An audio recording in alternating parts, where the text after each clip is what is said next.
Hello friends, welcome to the new episode of my channel. আমি Prince. তো আজকে basically কথা বলবো একটা পুরোনো সিনেমা নিয়ে। সিনেমাটার নাম হচ্ছে ত্রয়ী। এবং এই সিনেমাগুলো যখন আপনি দেখবেন না, তখন আপনার মনে হবে যে অনুরাগ কাশ্যপ রিসেন্ট টাইমে বলেছে যে বাংলা সিনেমা ঘাটিয়া। এই কথাগুলো সত্যি কথা বলতে গেলে বিশ্বাসযোগ্য হয়ে যায় যখন আপনি এই কাজগুলো দেখবেন। কারণ একটা কথা আপনাদেরকে বলি, সালটা ছিল 1982। সেই সময় না ছিল ভালো মানের ক্যামেরা, না ছিল প্রপার এডিটিংয়ের কিছু জিনিস, সেইভাবে কিছুই ছিল না। যেটা ছিল সেটা হচ্ছে কলমের জোর, তার সঙ্গে কিছু ভালো পরিচালক, কিছু ভালো অভিনেতা অভিনেত্রী। হিরো হিরোইন কিন্তু নয়, ভালো অভিনেতা অভিনেত্রী। এবং সবথেকে একটা বড় কথা কি, সিনেমাগুলো এমনভাবে বানানো, আপনি যখন কোনো মানে কি বলবো, আপনার দেখার সময় কোনো রকম বোল্ড লাগবে না। এমন নয় যে এই সিনেমাটা পুরোপুরি সেই মাসালা মুভি, তা কিন্তু নয়। এটাও কিন্তু মেইনস্ট্রিম কমার্শিয়াল কাজ। কিন্তু এমনভাবে জিনিসটা বানানো যে গল্পের প্লটই এমন, আপনার সিনেমাটা দেখে উঠতে ইচ্ছে করবে না।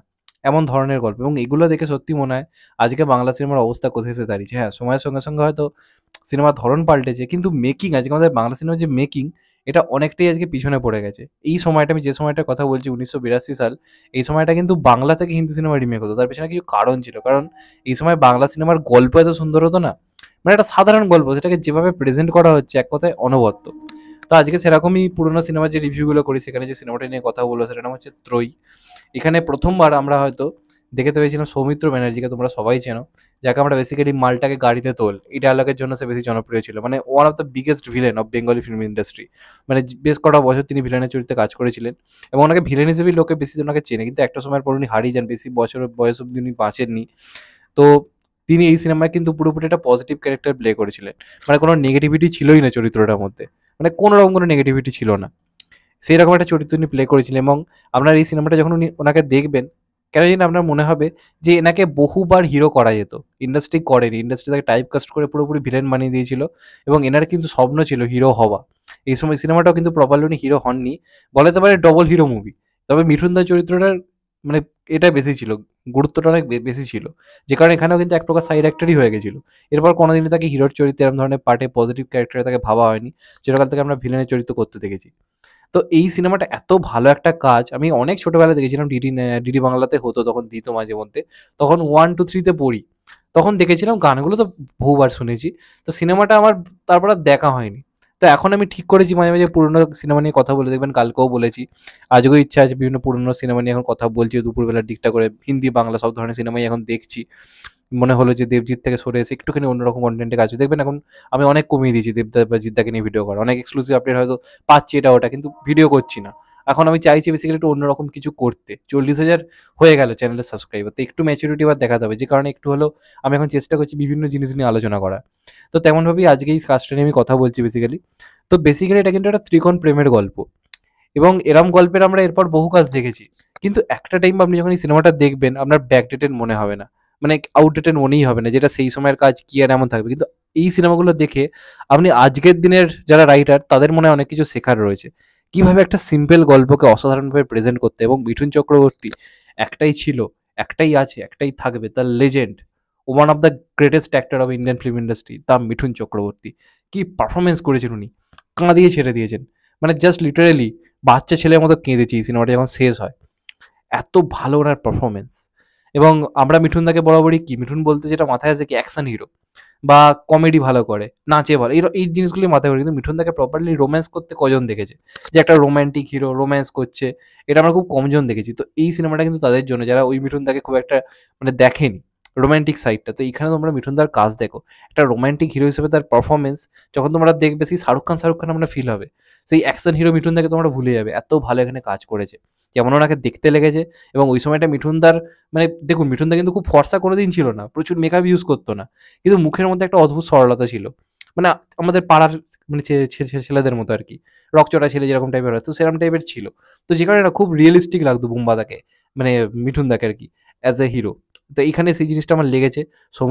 সৌমিত্র বন্দ্যোপাধ্যায় অসম্ভব ভালো কাজ করেছিল। এবং সর্বোপরি দেবশ্রী ম্যাম চরিত্রটা বেসিক্যালি কিরম ছিল, একটু বেশ ন্যাকা ন্যাকা টাইপের আর কি মেয়ে। এবার এখনকার দিনে যদি কোনো মেয়েকে ন্যাকামি এমনি করতে বলেন, লাইক নুসরাত জাহান বা মিমি চক্রবর্তী, দেখবেন জাস্ট হেগে দেবে।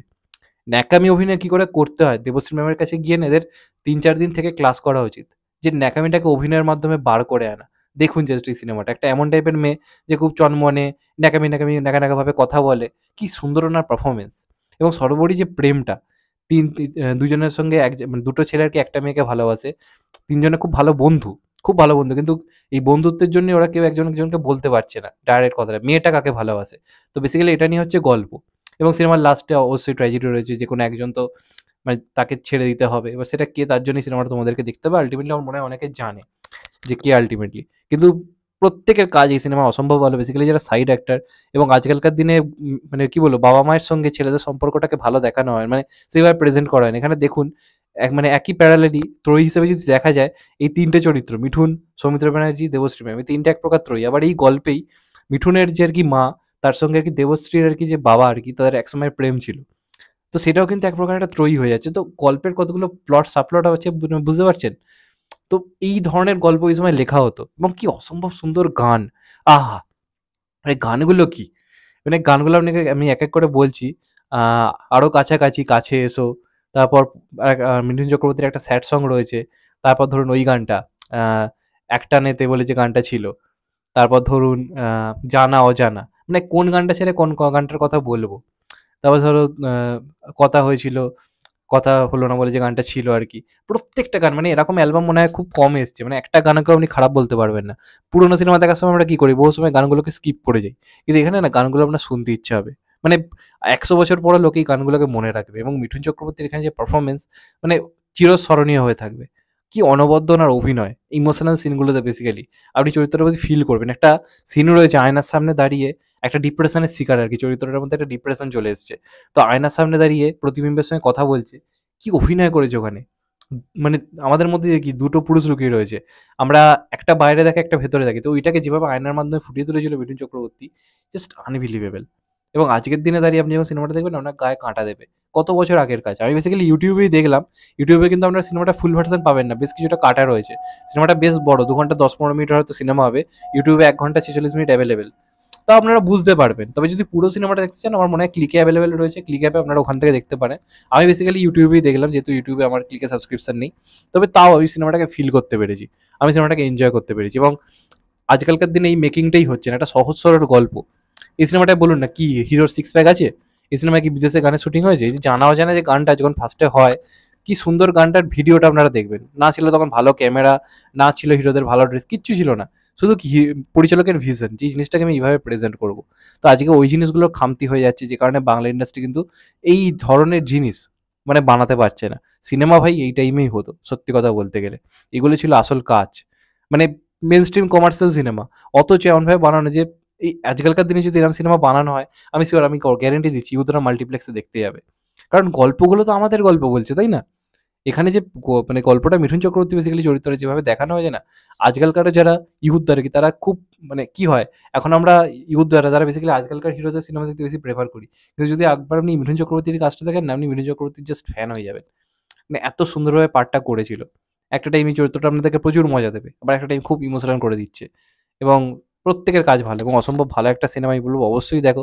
আজকালকার দিনে এমন সিনেমা বানানোর ক্ষমতা কারোর নেই। আমি বুকে হাত রেখে বলছি আজকালকার দিনে এরকম সিনেমা বানানোর ক্ষমতা কারোর নেই। এরকম একটা সিম্পল গল্পকে অসাধারণভাবে প্রেজেন্ট করে। এখন গল্প জটিল হচ্ছে।